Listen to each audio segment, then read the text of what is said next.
嗨，大家好，我是坦平树。今天是2025年2月11号。这一期咱们聊一聊詹蓝、王小飞。这个詹蓝，我想大家都知道，俏江南的创始人，现在在直播带货，但是账号据说已经被封杀，还有一个视频号还能看。今天为什么要聊詹蓝？因为这个大 S 去世已经有1周了，这个热度已经过去了。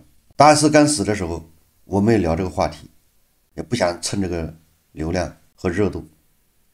我只是在我有的节目里面提到过，我对大 S 的印象没有任何立场，我都不知道他演过什么东西，更没有看过啊。我这个纯粹是聊张兰，聊汪小菲，甚至汪小菲聊的都少，因为我也对他不了解。张兰我关注的比较多一些，因为他是资本圈里面的一个可以说叫叱咤风云的人物。大家知道吗？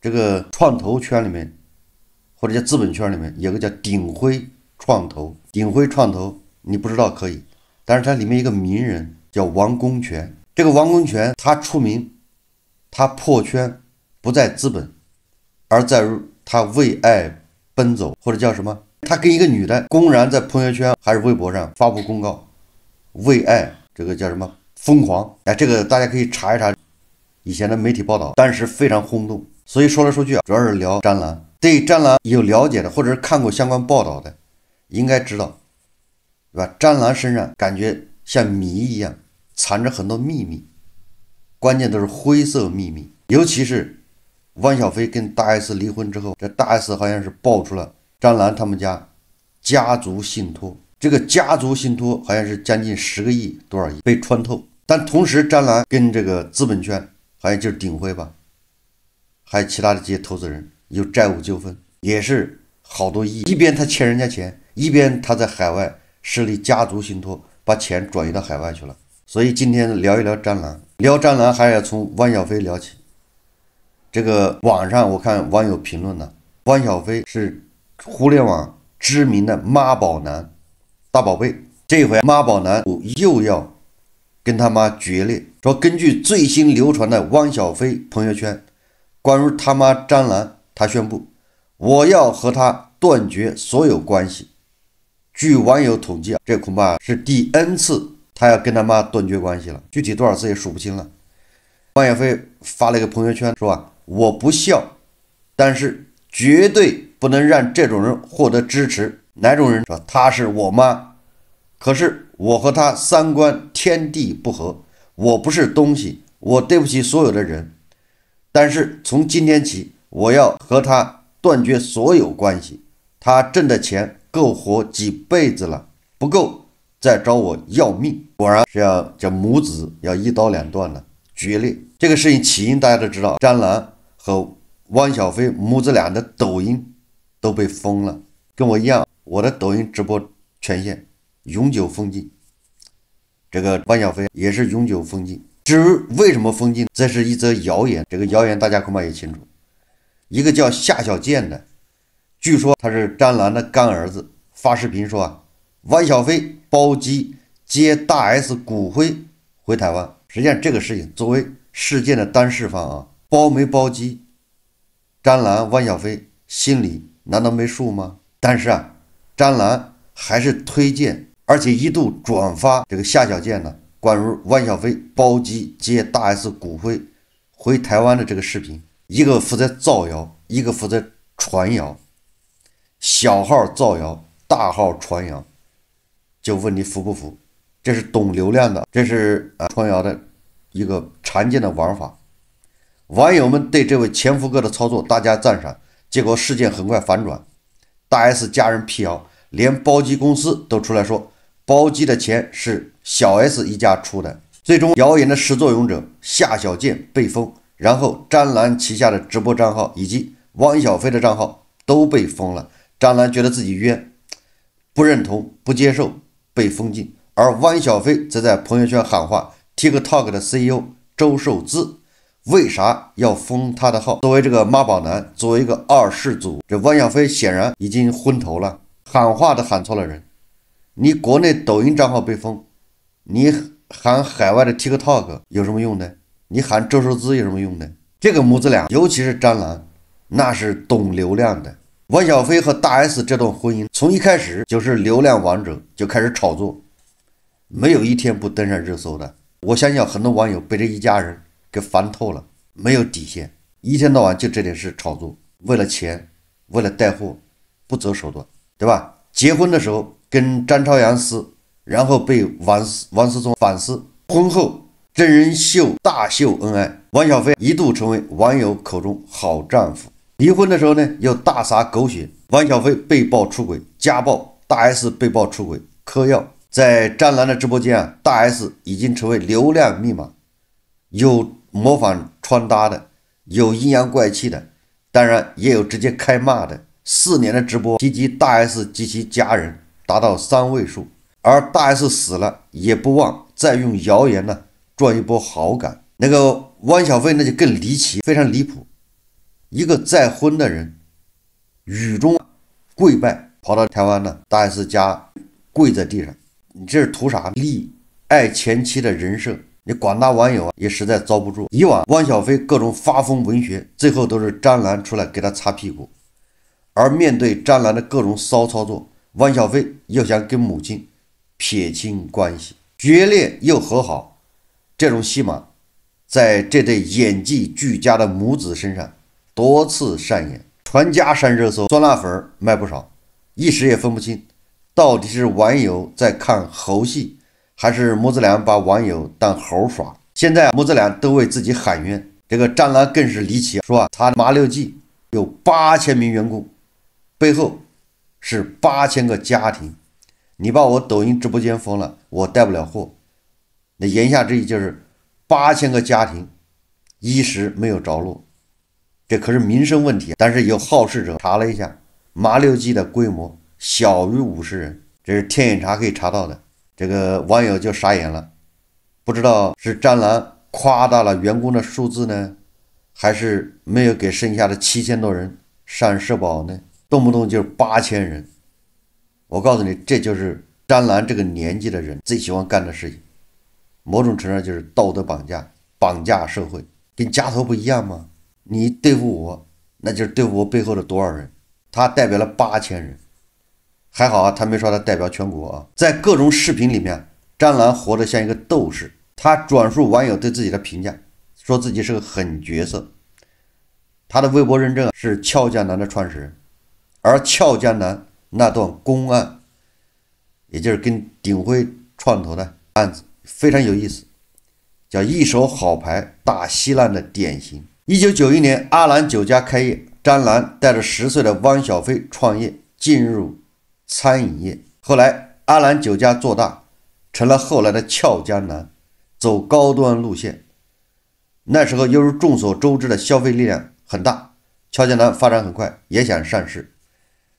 俏江南实际上就是改良版的川菜，但是他为了适应当时商务这个的发展，他把这个川菜档次稍微提高了一点，就这样，所以抓住了风口。俏江南一下现在走高端路线，那他想上市，那就是融资，所以第一个冤大头就是鼎晖花2个亿买了俏江南10%的股份。那一般的这种股权投资是有对赌协议的，经历过万达、恒大，大家都清楚。也就是说，我给你投钱，你要能上市，我这就是股份，我在2级市场套现。如果你上不了市，对不起，你把我这股份还回购回去，你把钱还给我，完了你还得付利息，都是这么玩法，没什么新鲜的。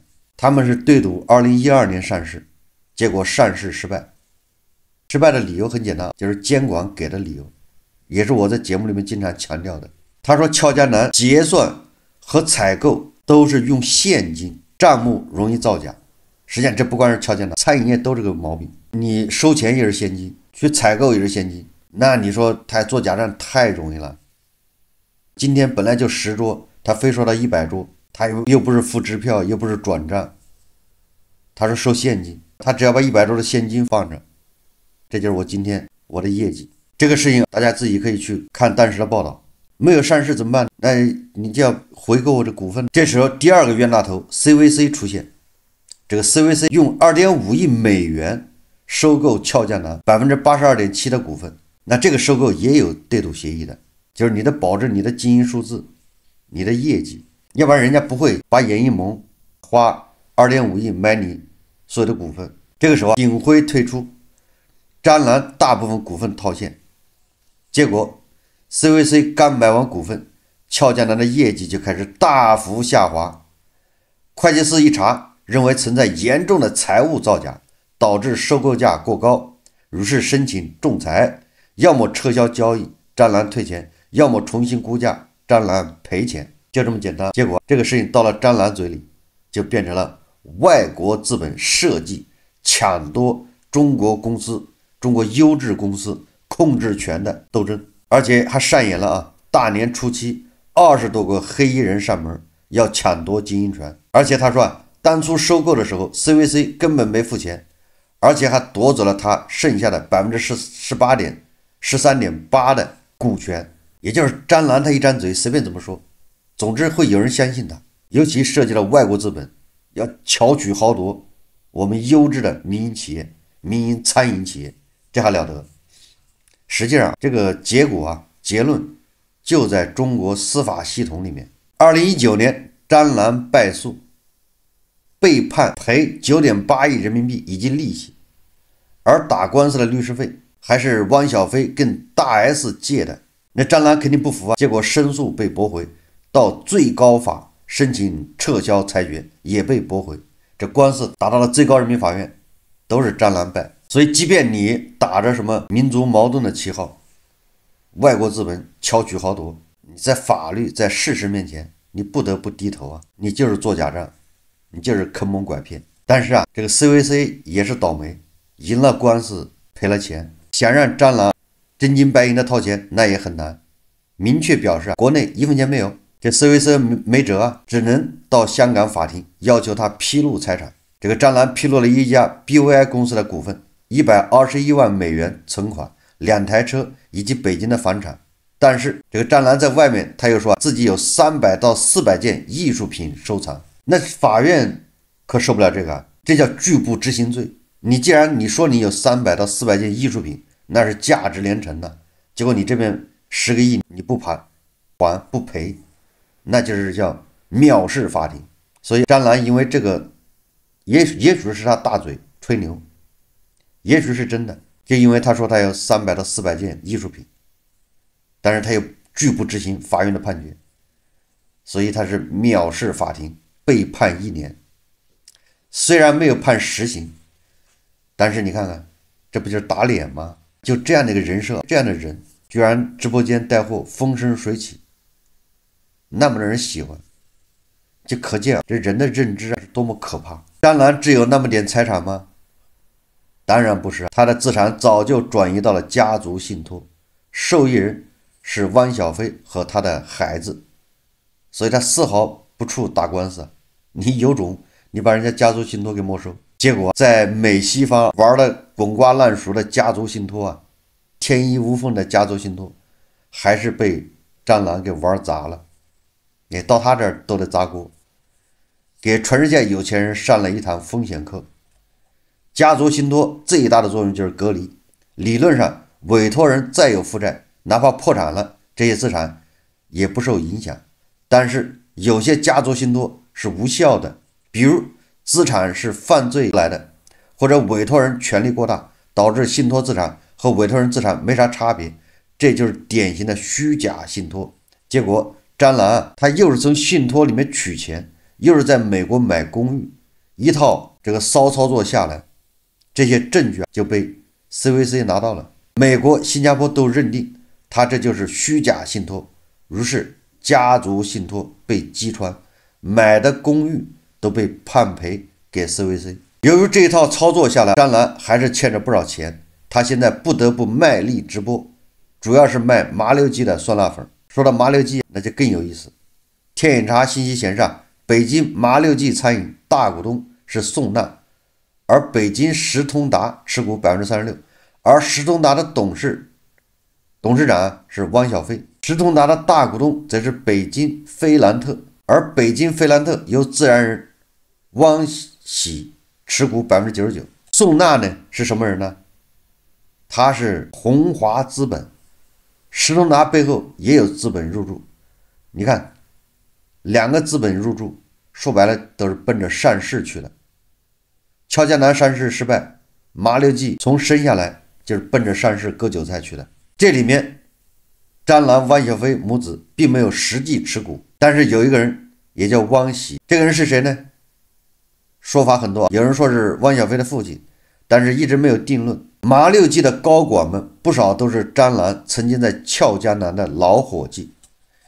这种股权安排说法有很多，有说汪小菲规避和大 S 离婚分财产，所以名下干脆不持股，而是别人代持。你看结婚的时候就已经算计好了。也有人说汪小菲创业就是直接让资本出资，自己空手套白狼。但是麻六记可以说是跟詹兰、汪小菲母子深度绑定，就是虽然他们是实际控制人，但是他们也没有办法直接体现在工商注册上，不然会被 CVC 直接追债。从汪小菲大 S 婚变之后詹兰把直播带货当成最大的事业，而麻六记的销售也逐渐从线下走到了线上，而詹兰也逐渐掌握流量密码，靠前儿媳流量变现。这就是为什么这一家人每天就拿着这个大 S 说事，天天上热搜。大 S 死了之后还不放过，还在坟头蹦迪，还在消费这个大 S。 这就是这么一家人。2023年市面一度流传麻六记要上市，后来被詹兰否认。